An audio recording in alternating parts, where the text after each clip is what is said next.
स्वागत है आप सभी का GTV इंडिया न्यूज़ पर। उत्तर प्रदेश के विधानसभा चुनाव की तारीखों के ऐलान के बाद सहारनपुर जनपद में दूसरे चरण में चुनाव होने हैं।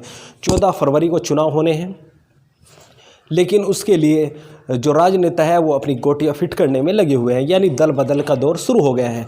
बड़ी संख्या में सहारनपुर जनपद में पिछले सप्ताह सियासी घटनाक्रम बदले हैं, जिसमें कांग्रेस के वरिष्ठ नेता इमरान मसूद और सहारनपुर देहात विधानसभा क्षेत्र से विधायक मसूद अख्तर कांग्रेस छोड़कर समाजवादी पार्टी में शामिल हुए हैं। वहीं कांग्रेस के दूसरे विधायक नरेश सैनी भी आज भारतीय जनता पार्टी में शामिल हो गए हैं।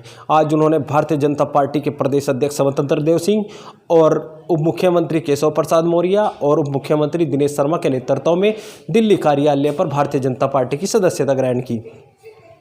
इसके अलावा बात करें कांग्रेस से राष्ट्रीय लोकदल में आए नोमान मसूद पिछले दिनों ही बहुजन समाज पार्टी में शामिल हुए हैं।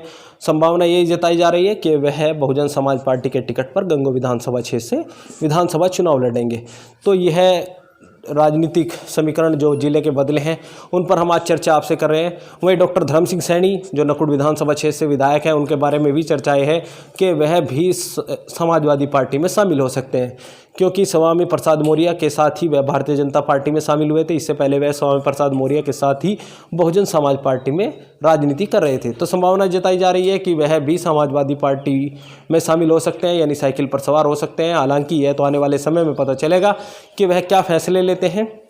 लेकिन बहुजन समाज पार्टी के नेताओं की बात करें तो बहुजन समाज पार्टी के जो शीर्ष नेतृत्व है उनकी निगाह इसी चीज़ पर है कि जो सपा और भाजपा से टिकट के दावेदार हैं और उनको वहां टिकट नहीं मिलता तो वो बहुजन समाज पार्टी के टिकट पर चुनाव लड़ेंगे। ऐसी ही जैसे हमने आपको गंगो विधानसभा क्षेत्र के बारे में बताया, नोमान मसूद राष्ट्रीय लोकदल और सपा गठबंधन से चुनावी टिकट की लाइन में थे, लेकिन उन्हें वहाँ से निराशा हाथ लगी तो उन्होंने हाथी की सवारी कर ली और बहुजन समाज पार्टी में शामिल हो गए। तो ऐसे ही उम्मीदें बहुजन समाज पार्टी को अन्य सीटों पर भी हैं। हालांकि बहुजन समाज पार्टी सहारनपुर देहात पर अजब सिंह को अपना प्रत्याशी घोषित कर चुके हैं। रामपुर मनिहारन पर रविंद्र मोहल्लू को अपना प्रत्याशी बनाया।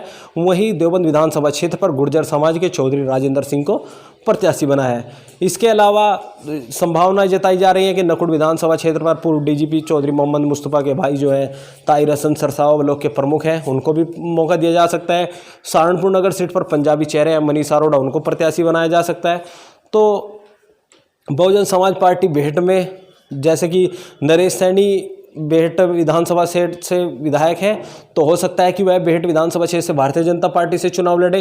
तो जो भारतीय जनता पार्टी से टिकट के दावेदार थे, खासकर महावीर राणा, साहब सिंह पुंडीर, तो यह लोग भी हो सकता है कि चुनाव लड़ने के इच्छुक हों और अन्य दल से चुनाव लड़ ले। हालांकि यह तो आने वाले समय में पता चलेगा कि यह लोग क्या निर्णय लेते हैं, लेकिन पूरी तरह से जिले के सियासी घटनाक्रम से राजनीतिक समीकरण पूरी तरह से बदल चुके हैं।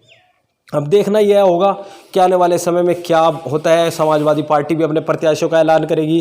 कुछ लोग तो यहाँ तक कह रहे हैं कि अगर मसूद अख्तर को समाजवादी पार्टी से टिकट नहीं हुआ तो वो वापसी कांग्रेस में आ जाएंगे।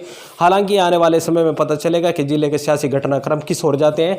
आगे भी हम जिले की राजनीति से जुड़ी हुई अपडेट आपको देंगे। इसके लिए अगर आपने हमारा चैनल सब्सक्राइब नहीं किया